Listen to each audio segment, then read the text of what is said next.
ਇੱਕ ਗਾਣਾ ਮੇਰੇ ਯਾਦ ਆ ਰਿਹਾ, ਪਰ ਗਾਣਾ ਸਾਰਾ ਨਹੀਂ ਯਾਦ ਆ ਰਿਹਾ, ਸਿਆਸੀ ਦ੍ਰਿਸ਼ ਨੂੰ ਵੇਖ ਕੇ ਯਾਦ ਆ ਰਿਹਾ।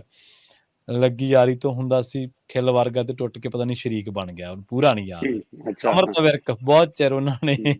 ਪੰਜਾਬੀ ਸੰਗੀਤ ਜਗਤ ਦੇ ਵਿੱਚ ਰਾਜ ਕੀਤਾ, ਲੋਕਾਂ ਦੇ ਦਿਲਾਂ ਤੇ ਛਾਏ ਰਹੇ, ਚੰਗੇ ਫਨਕਾਰ ਸੀਗੇ। ਇਹ ਜਦੋਂ ਟੁੱਟਦੀ ਆ ਨਾ ਸ਼ਰਮਾ ਜੀ, ਤੇ ਉਦੋਂ ਬੜੀ ਔਖੀ ਹੁੰਦੀ ਹੈ। ਇਸ ਤਰ੍ਹਾਂ ਕਿਸੇ ਸਿਆਸੀ ਸ਼ਰੀਕ ਦੀ, ਖਾਸ ਕਰਕੇ ਸ਼ਰੀਕ ਤਾਂ ਵੈਸੇ ਵੀ ਮਾਣ ਨੀਗਾ, ਤੇ ਪਰ ਹੁਣ ਜਿਹੜੇ ਸਿਆਸੀ ਸ਼ਰੀਕਾਂ ਦੀ ਆਪਾਂ ਗੱਲ ਕਰਨ ਜਾ ਰਹੇ ਹਾਂ, ਉਹ ਇੱਕ ਤਾਂ ਇਸ ਵੇਲੇ ਗੱਦੀਨਸ਼ੀ ਹੈ, ਤੇ ਦੂਜਾ ਇਸ ਵੇਲੇ ਵਿਰੋਧੀ ਧਿਰ ਦੇ ਵਿੱਚ ਵੀ ਨਹੀਂਗਾ, ਕਿਉਂਕਿ ਉਹ ਨੁਮਾਇੰਦਾ ਨਹੀਂ ਕਿਤੋਂ ਵੀ, ਪਰ ਉਹ ਭਾਜਪਾ ਦੇ ਵਿੱਚ ਜ਼ਰੂਰ ਹੈ। ਸੱਤਾਧਾਰੀ ਜਿਹੜੇ ਕੇਂਦਰ ਦੇ ਵਿੱਚ ਆ, ਉਹਨਾਂ ਦੇ ਨਾਲ ਜ਼ਰੂਰ ਹੈ। ਗੱਲ ਕਰਾਂਗੇ ਭਗਵੰਤ ਮਾਨ, ਮੁੱਖ ਮੰਤਰੀ ਪੰਜਾਬ, ਤੇ ਮਨਪ੍ਰੀਤ ਬਾਦਲ। ਕਿਸੇ ਸਮੇਂ ਯਾਰੀਆਂ ਪੂਰੀਆਂ ਗੂੜੀਆਂ ਸੀ, PPP ਇਨਕਲਾਬ ਦਾ ਖੁਮਾਰ ਸਿਰ ਚੜ੍ਹ ਕੇ ਬੋਲਦਾ ਸੀ। ਸਮੀਕਰਨ ਬਦਲੇ, ਹਾਲਾਤ ਬਦਲੇ, ਤੇ ਅੱਡੋ ਅੱਡ ਆਪੋ ਆਪਣੇ ਰਸਤਿਆਂ ਰਾਹੀਂ ਹੁੰਦੇ ਹੋਏ ਆਪਣੀਆਂ ਮੰਜ਼ਿਲਾਂ ਨੂੰ ਵਾਧੇ ਤੁਰਦੇ ਗਏ।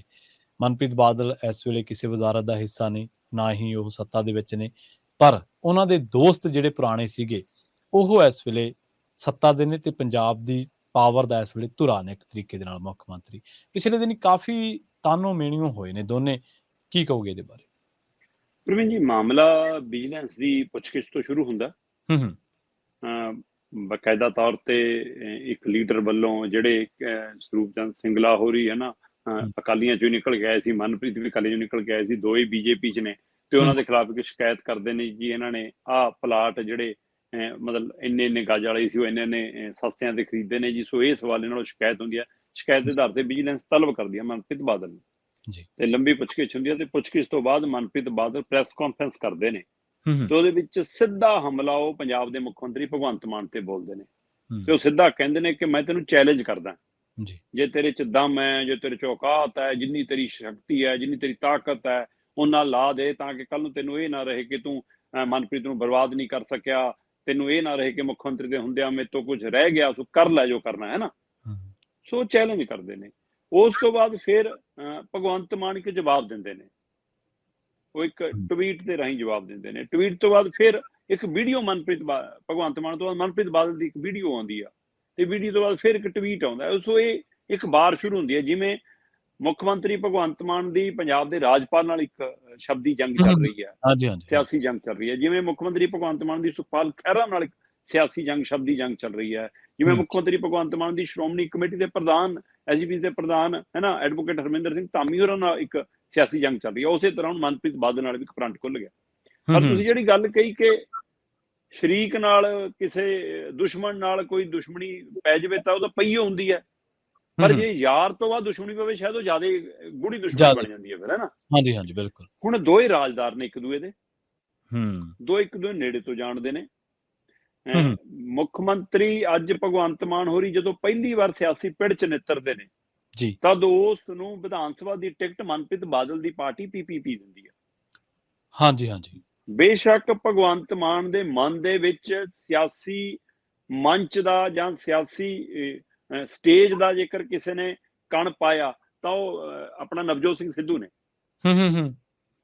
ਨਵਜੋਤ ਸਿੰਘ ਸਿੱਧੂ ਦੇ ਉੱਤੇ ਰੋਕ ਲੱਗ ਜਾਂਦੀ ਆ, ਉਹਨਾਂ ਦੀ MPਸ਼ਿਪ ਚਲੀ ਜਾਂਦੀ ਆ, ਤੇ ਉਸ ਸਮੇਂ ਉਹ ਜੱਜ ਸੀਗੇ ਲਾਫਟਰ ਚੈਲੰਜ ਦੇ ਵਿੱਚ, ਤੇ ਭਗਵੰਤ ਮਾਨ ਇੱਕ ਉਹਦੇ ਵਿੱਚ ਪਾਰਟੀ 'ਚ ਬਤੌਰ ਮਤਲਬ ਪੇਸ਼ ਕਰਨ ਵਾਲੇ ਹਿੱਸਾ ਲੈ ਰਹੇ ਸੀਗੇ, ਜਦੋਂ ਪਹਿਲਾਂ ਉਹ ਰਾਜੂ ਸ਼੍ਰੀਵਾਸਤਵ ਉਹ ਹੈ ਨਾ, ਉਸ ਸਮੇਂ। ਤੇ ਉਸ ਸਮੇਂ ਕਹਿੰਦੇ ਨਵਜੋਤ ਸਿੱਧੂ ਨੇ ਭਗਵੰਤ ਮਾਨ ਨੂੰ ਕਿਹਾ ਸੀਗਾ ਕਿ ਜੇ ਮੇਰੇ ਤੇ ਰੋਕ ਲੱਗੀ ਰਹੀ, ਮੈਂ ਚੋਣ ਨਾ ਲੜ ਸਕਿਆ, ਤਾਂ ਮੈਂ ਤੈਨੂੰ ਟਿਕਟ ਦਵਾਉਂਗਾ। ਉੱਥੋਂ ਮਨ 'ਚ ਬੈਠਿਆ ਕੀੜਾ, ਤੇ ਸ਼ੁਰੂ ਤੋਂ ਜਿਹੀ ਜੀ ਭਗਵੰਤ ਮਾਨ ਹੋਰੀ ਰਾਜਨੀਤਿਕ ਸਟਾਇਰ ਕਰਦੇ ਸੀ, ਤੰਜ ਕੱਸਦੇ ਸੀ, ਉਹ ਚੇਤਨਾ, ਉਹ ਸਮਝ ਹੈਗੀ ਸੀ। ਸੋ ਬੋਲਣ ਦੇ ਮਾਹਰ ਨੇ, ਅੱਜ ਵੀ ਉਹ ਆਪਣੀ ਸ਼ੈਲੀ ਨਾਲ ਕੀਲ ਲੈਂਦੇ ਨੇ, ਚਾਹੇ ਉਹ ਸਿਆਸੀ ਪੱਧਰ ਤੇ ਉੱਤੇ, ਇਸ ਪੱਧਰ ਦਾ ਉਹ ਹੋਵੇ ਨਾ ਹੋਵੇ, ਪਰ ਲੋਕਾਂ ਨੂੰ ਸਵਾਦ ਆਉਂਦਾ। ਸੋ ਇਸ ਲਈ ਉੱਥੋਂ ਪੈਦਾ ਹੋਇਆ ਉਹਨਾਂ ਦੇ ਅੰਦਰ ਉਹ ਕਣ, ਲਿਆ ਕੇ ਉਹਨਾਂ ਨੂੰ ਬੀਬੀ ਭੱਠਲ ਦੇ ਸਾਹਮਣੇ ਚੋਣ ਲੜਾ ਦਿੰਦਾ। ਤੇ ਉਸ ਸਮੇਂ PPP ਔਰ ਭਗਵੰਤ ਮਾਨ ਹੋਰੀ ਮਨਪ੍ਰੀਤ ਬਾਦਲ ਤੇ ਇੱਕੋ ਧੁਰੇ ਦੇ ਮਤਲਬ ਕਿ ਕੰਮ ਕਰ ਰਹੇ ਸੀ। ਚੋਣ ਹਾਰ ਜਾਂਦੇ ਨੇ, PPP ਬਾਹਰ ਹੋ ਜਾਂਦੀ ਆ, ਮਨਪ੍ਰੀਤ ਬਾਦਲ ਬਾਅਦ ਚੋਂ ਕਾਂਗਰਸ ਦਾ ਰੁਖ ਕਰ ਲੈਂਦੇ ਨੇ, ਭਗਵੰਤ ਮਾਨ ਆਪ ਦਾ, ਜਦੋਂ ਭਗਵੰਤ ਮਾਨ ਆਪ ਚਾਹੁੰਦੇ ਨੇ ਤਾਂ ਮਨਪ੍ਰੀਤ ਬਾਦਲ ਰੋਕਦੇ ਨੇ, ਤੇ ਜਦੋਂ ਆਪ ਤੋਂ ਮਤਲਬ ਕਿ ਭਗਵੰਤ ਮਾਨ ਹੋਰੀ ਸੱਦਦੇ ਨੇ ਮਨਪ੍ਰੀਤ ਬਾਦਲ ਨੂੰ, ਤਾਂ ਮਨਪ੍ਰੀਤ ਬਾਦਲ ਆਉਣੋਂ ਨਾ ਕਰ ਦਿੰਦੇ ਨੇ। ਤੇ ਫਿਰ ਜਦੋਂ ਭਗਵੰਤ ਮਾਨ MP ਦੀ ਚੋਣ ਜਿੱਤ ਜਾਂਦੇ ਨੇ, ਤੇ ਮਨਪ੍ਰੀਤ ਬਾਦਲ ਕਾਂਗਰਸ ਜਾ ਕੇ MP ਦੀ ਚੋਣ ਹਾਰ ਜਾਂਦੇ ਨੇ, ਫਿਰ ਭਗਵੰਤ ਮਾਨ ਕਹਿੰਦੇ ਨੇ ਕਿ ਦੱਸ ਹੁਣ ਮੈਂ ਤੈਨੂੰ ਕਿਹਾ ਸੀ ਨਾ ਕਿ ਇੱਧਰ ਆ ਜਾ ਜੀ ਹੈ ਨਾ।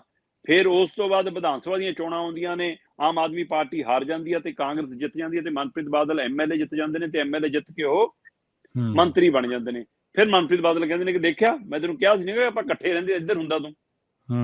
ਸੋ ਇਹ ਸਾਰਾ ਦੌਰ ਚੱਲਦਿਆਂ ਅੱਜ ਮੁੱਖ ਮੰਤਰੀ ਦੀ ਕੁਰਸੀ ਤੇ ਨੇ ਤੇ ਇਸ ਦੇ ਹਵਾਲੇ ਨਾਲ ਮਨਪ੍ਰੀਤ ਬਾਦਲ ਨੇ ਜਦੋਂ ਚੈਲੰਜ ਕੀਤਾ, ਜਦੋਂ ਵਿਜੀਲੈਂਸ ਦੇ ਹਵਾਲੇ ਨਾਲ ਚੈਲੰਜ ਕੀਤਾ ਤਾਂ ਉਸ ਤੋਂ ਬਾਅਦ ਮਾਨ ਹੋਰਾਂ ਨੇ ਇੱਕ ਟਵੀਟ ਕਰਕੇ ਕਿਹਾ ਕਿ ਮੈਨੂੰ ਤੇਰੀ ਇਮਾਨਦਾਰੀ ਦਾ ਪਤਾ ਹੈ ਮਨਪ੍ਰੀਤ, ਤੂੰ ਮੈਨੂੰ ਨਾ ਦੱਸ, ਮੈਂ ਤੇਰੀ ਇਮਾਨਦਾਰੀ ਤੋਂ ਜਾਣੂ ਹਾਂ, ਹੈ ਨਾ। ਮੈਨੂੰ ਪਤਾ ਹੈ ਤੇਰੇ ਬਗੀਚੇ ਦੇ ਵਿੱਚ ਜਿਹੜੇ ਕਿੰਨੂ ਲੱਗੇ ਨੇ ਨਾ ਕਿ ਉਹ ਕਹੇ ਜੇ ਨੇ। ਸੋ ਇਸ ਲਈ ਏਦਾਂ ਦੀ ਗੱਲ ਹੈ ਨਾ, ਮੈਂ ਤੇਰੇ ਕਿੰਨੂਆਂ ਤੋਂ ਵੀ ਜਾਣਦਾ, ਮੈਂ ਤੇਰੇ ਕੰਮਾਂ ਤੋਂ ਵੀ ਜਾਣਦਾ, ਹੈ ਨਾ, ਮੈਨੂੰ ਸਾਰਾ ਕੁਝ ਪਤਾ ਹੈ।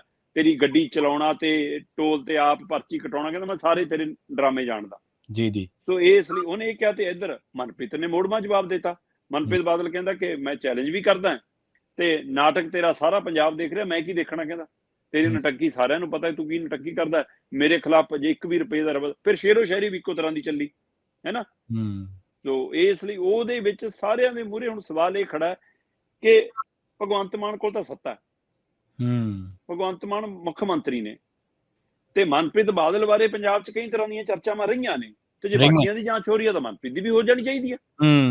ਤੇ ਜੇ ਤੁਸੀਂ ਇਮਾਨਦਾਰ ਹੋ, ਤੁਸੀਂ ਕੁਝ ਨਹੀਂ ਖਾਧਾ ਤਾਂ ਫਿਰ ਜਾਂਚ ਤੋਂ ਭੱਜਣ ਦੀ ਕੀ ਲੋੜ ਹੈ? ਬਿਲਕੁਲ ਸਹੀ ਹੈ। ਤੁਸੀਂ ਕਹਿੰਦੇ ਰਹੇ ਹੋ ਕਿ ਕਾਨੂੰਨ ਤੇ ਸਾਨੂੰ ਭਰੋਸਾ, ਫਿਰ ਕਾਨੂੰਨ ਦਾ ਕਰੋ ਸਾਹਮਣਾ। ਇਹੀ ਵਿਜੀਲੈਂਸ ਕਦੇ ਤੁਹਾਡੇ ਹੱਥ ਸੀ, ਅੱਜ ਅਗਲਿਆਂ ਦੇ ਹੱਥ ਹੈ। ਪਰ ਕੀ ਮਨਪ੍ਰੀਤ ਸਿਰਫ ਰੋਸੇ ਵਜੋਂ ਬੋਲ ਰਿਹਾ ਕਿ ਭਗਵੰਤ ਮਾਨ ਮੇਰਾ ਕਿਸੇ ਸਮੇਂ ਸਿਆਸੀ ਦੋਸਤ ਰਿਹਾ, ਅੱਜ ਸਿਆਸੀ ਦੁਸ਼ਮਣ ਬਣ ਗਿਆ, ਇਹ ਰੋਸਾ ਹੈ? ਜਾਂ ਇਹ ਲੱਗਦਾ ਕਿ ਮੇਰੇ ਨਾਲ ਵਧੀਕੀ ਹੋ ਰਹੀ ਹੈ? ਜਾਂ ਮਨਪ੍ਰੀਤ ਬਾਦਲ ਬੀਜੇਪੀ ਦੀ ਸ਼ਹਿ ਤੇ ਬੋਲ ਰਿਹਾ? ਤੂੰ ਨਹੀਂ ਬੋਲਦਾ, ਤੇਰਾ ਯਾਰ ਬੋਲਦਾ। ਹੁਣ ਕਿਹਦੇ ਸਹਾਰੇ ਬੋਲਦਾ ਮਨਪ੍ਰੀਤ ਬਾਦਲ? ਕੀ ਉਹਨੂੰ ਕੋਈ ਪਿੱਛੋਂ ਥਾਪੜਾ ਮਿਲਿਆ ਕਿ ਹੋ ਜਾ ਸਿੱਧਾ, ਕੋਈ ਨਾ ਜਿੱਥੇ ਦੇਖਾਂਗੇ? ਕੀ ਉਹਨੂੰ ਲੱਗਦਾ ਕਿ ਜੇ ਤੇਰੇ ਕੋਲ ਵਿਜੀਲੈਂਸ ਹੈ, ਮੇਰੇ ਕੋਲ ਈਡੀ, ਇਨਕਮ ਟੈਕਸ, ਸੀਬੀਆਈ, ਬੜੀਆਂ ਏਜੰਸੀਆਂ ਹੈਗੀਆਂ, ਉਹਨਾਂ ਦਾ ਰੁਖ ਖੁੱਲ ਸਕਦਾ? ਪਰ ਕੀ ਮਨਪ੍ਰੀਤ ਨੂੰ ਇਹ ਪਤਾ ਹੈ ਕਿ ਜਿਨ੍ਹਾਂ ਨੇ ਈਡੀ, ਸੀਬੀਆਈ, ਇਨਕਮ ਟੈਕਸ ਦੀਆਂ ਇਹ ਭੇਜਣੀਆਂ ਨੇ ਏਜੰਸੀਆਂ, ਉਹਨਾਂ ਨਾਲ ਜਰਾਨਾ ਮੁੱਖ ਮੰਤਰੀ ਭਗਵੰਤ ਮਾਨ ਦਾ ਵੀ ਹੈਗਾ? ਸੋ ਕੀ ਇਹ ਜਾਣਦੇ ਨੇ ਉਹ? ਸੋ ਜੋ ਵੀ ਹੋਵੇ, ਇਹ ਸਿਆਸੀ ਬਵਾਲ ਦੇ ਵਿੱਚੋਂ ਪੰਜਾਬ ਦਾ ਪਤਾ ਨਹੀਂ ਕੁਛ ਸੁਧਰਨਾ ਜਾਂ ਨਹੀਂ ਸੁਧਰਨਾ, ਪਰ ਸੋਸ਼ਲ ਮੀਡੀਆ ਤੇ ਚਟਕਾਰੇ ਖੂਬ ਨੇ ਔਰ ਵਿਜੀਲੈਂਸ ਦੀ ਕਾਰਗੁਜ਼ਾਰੀ ਤੇ ਨਜ਼ਰ ਹੈ। ਮੈਂ ਕਹਿੰਦਾ ਪ੍ਰਵੀਨ ਜੀ, ਪਿਛਲੇ 20 ਸਾਲਾਂ ਦੇ ਸਾਰੇ ਸਿਸਟਮ ਦੀ ਸਮੀਖਿਆ ਹੋਣੀ ਚਾਹੀਦੀ ਆ। ਸਾਰੇ ਸਿਆਸੀ ਲੀਡਰਾਂ ਦੇ ਖਾਤੇ, ਘਰ, ਫਾਈਲਾਂ, ਦਫ਼ਤਰ, ਉਹਨਾਂ ਦੀ ਜਾਇਦਾਦ ਫਰੋਲੀ ਜਾਣੀ ਚਾਹੀਦੀ ਆ। ਪਰ ਨਾਲ ਦੀ ਨਾਲ ਮੀਟਰ ਇਹਨਾਂ ਦੇ ਵੀ ਲੱਗ ਜਾਣਾ ਚਾਹੀਦਾ। ਜੀ। ਘਰਾਂ ਦੇ ਅੰਦਰ ਇੱਕ ਅੱਜ ਕੱਲ੍ਹ ਲੱਗਦੇ ਨਾ ਤਾਪਮਾਨ ਨਾਪਣ ਵਾਲਾ, ਕਿ ਹਾਂਜੀ ਬਾਹਰ ਕਿੰਨਾ, ਅੰਦਰ ਕਿੰਨਾ। ਸੋ ਬਾਹਰਲਿਆਂ ਦਾ ਤਾਪਮਾਨ ਜੇ ਮਾਨ ਸਾਹਿਬ ਦੇਖ ਰਹੇ ਹੋ ਤਾਂ ਅੰਦਰਲਿਆਂ ਦਾ ਵੀ ਤਾਪਮਾਨ ਚੈੱਕ ਰੱਖਿਓ ਕਿ ਇਹਨਾਂ ਦਾ ਕਿੰਨਾ। ਬਿਲਕੁਲ ਸਹੀ ਹੈ। ਸੋ ਨਜ਼ਰ ਪੰਜਾਬ ਦੀ ਇਸੇ ਉੱਤੇ ਵੀ ਹੈ। ਸੋ ਇਸ ਲਈ, ਪਰ ਇਹ ਵਰਤਾਰੇ ਦੇ ਵਿੱਚੋਂ ਇਹ ਖੋਖਲਾਪਣ ਨਜ਼ਰ ਆਉਂਦਾ ਹੈ ਜਦੋਂ ਤੁਸੀਂ ਏਦਾਂ ਦੇ ਸ਼ਬਦਾਵਲੀ ਤੇ ਆ ਜਾਂਦੇ ਹੋ। ਵਿਜੀਲੈਂਸ ਦੀ ਜਾਂਚ ਹੈ ਤਾਂ ਜਾਂਚ ਦਾ ਸਾਹਮਣਾ ਕਰ ਲਓ। ਪਰ ਇਹ ਸਿਆਸੀ ਤਾਕਤਾਂ ਦੇ ਵੱਲ ਨਾਲ ਬੋਲਿਆ ਜਾ ਰਿਹਾ। ਤੁਸੀਂ ਕਹਿ ਰਹੇ ਸੀ ਕਿ ਮਨਪ੍ਰੀਤ ਬਾਦਲ ਕੋਲ ਕੋਈ ਰੁਤਬਾ ਨਹੀਂ, ਕੋਈ ਅਹੁਦਾ ਨਹੀਂ, ਉਸ ਨੂੰ ਇਹ ਲੱਗਦਾ ਕਿ ਸਭ ਤੋਂ ਬੜਾ ਰੁਤਬਾ ਹੀ ਮੇਰੇ ਕੋਲ ਹੈ ਕਿਉਂਕਿ ਮੇਰੀ ਪਿੱਠ ਤੇ ਬੀਜੇਪੀ ਹੈ। ਸੋ ਇਸ ਲਈ ਇਹ ਲੜਾਈ ਵੱਡੀ ਵੀ ਹੋ ਸਕਦੀ ਹੈ ਔਰ ਇਹ ਕਿਸੇ ਆਰ ਪਾਰ ਦੇ ਮੁਕਾਮ ਤੇ ਵੀ ਜਾ ਸਕਦੀ ਹੈ। ਬਿਲਕੁਲ ਮਨਪ੍ਰੀਤ ਵਾਲੀ ਟੋਨ 'ਚ ਖਹਿਰੇ ਨੇ ਜਵਾਬ ਦਿੱਤਾ।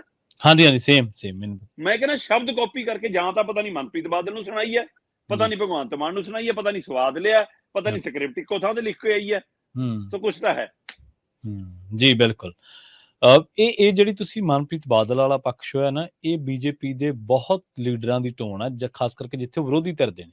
ਤੁਸੀਂ ਪੱਛਮੀ ਬੰਗਾਲ ਦਾ ਸਿਨਾਰੀਓ ਦੇਖ ਲਓ, ਤੁਸੀਂ ਕੇਰਲ ਦੇ ਵਿੱਚ ਹਾਲਾਤ ਦੇਖ ਲਓ, ਤੁਸੀਂ ਹੋਰਨਾਂ ਥਾਵਾਂ ਤੇ ਤੁਸੀਂ ਰਾਜਸਥਾਨ ਦੇ ਵਿੱਚ ਦੇਖ ਲਓ, ਜਿੱਥੇ ਬੀਜੇਪੀ ਸੱਤਾ ਤੋਂ ਬਾਹਰ ਆ ਨਾ, ਉੱਥੇ ਉਹਨਾਂ ਦੇ ਜਿਹੜੇ ਲੀਡਰ ਆ, ਉੱਥੇ ਵਿਚਰਨ ਵਾਲੇ, ਉਹਨਾਂ ਦੀ ਟੋਨ ਕੁਛ ਹੋਰ ਆ। ਮੈਂ ਉਹਦਾ ਨਾਮ ਭੁੱਲ ਜਾਣਾ, ਮੈਨੂੰ ਵਿਸਰ ਜਾਂਦਾ, ਜਿਹੜਾ ਦਿੱਲੀ ਦੇ ਵਿੱਚ ਬੀਜੇਪੀ ਦਾ ਲੀਡਰ ਹੈ ਤੇ ਉਹ ਫਿਲਮ ਇੰਡਸਟਰੀ ਤੋਂ ਆਉਂਦਾ ਉੱਥੇ, ਕਿਉਂਕਿ ਵਿਧਾਨ ਸਭਾ ਦੇ ਵਿੱਚ ਆਮ ਆਦਮੀ ਪਾਰਟੀ ਤੇ, ਇਸ ਕਰਕੇ ਜਦੋਂ ਨਿਸ਼ਾਨੇ ਲਾਉਂਦਾ ਨਾ ਬੀਜੇਪੀ ਤੇ, ਉਹ ਫਿਰ ਇੱਕ ਤਾਂ ਹੈ ਅਦਾਕਾਰ, ਜਿਵੇਂ ਤੁਸੀਂ ਭਗਵੰਤ ਮਾਨ ਦੀ ਗੱਲ ਕੀਤੀ ਹੈ, ਇੱਕ ਉਹਦੇ ਫਿਰ ਸ਼ਬਦ ਬੜੇ ਤਿੱਖੇ ਹੁੰਦੇ ਤੇ ਵਿੰਨ ਕੇ ਨਿਸ਼ਾਨੇ ਲਾਉਂਦਾ ਫਿਰ ਉਹ ਆਮ ਆਦਮੀ ਪਾਰਟੀ ਤੇ। ਕ੍ਰਿਸ਼ਨਾ ਪਤਾ ਨਹੀਂ ਇਹ ਜਾਂ ਕੁਛ ਉਹਦਾ ਨਾਮ ਆ, ਮੈਂ ਭੁੱਲ ਜਾਣਾ, ਮੈਨੂੰ ਯਾਦ ਨਹੀਂ ਆਉਂਦਾ। ਇੱਕ ਵਾਰੀ ਰੋਣ ਵੀ ਲੱਗ ਪਿਆ ਸੀ ਉਹ ਕਿਸੇ ਗੱਲ ਨੂੰ ਲੈ ਕੇ, ਮਸਲੇ ਨੂੰ ਲੈ ਕੇ।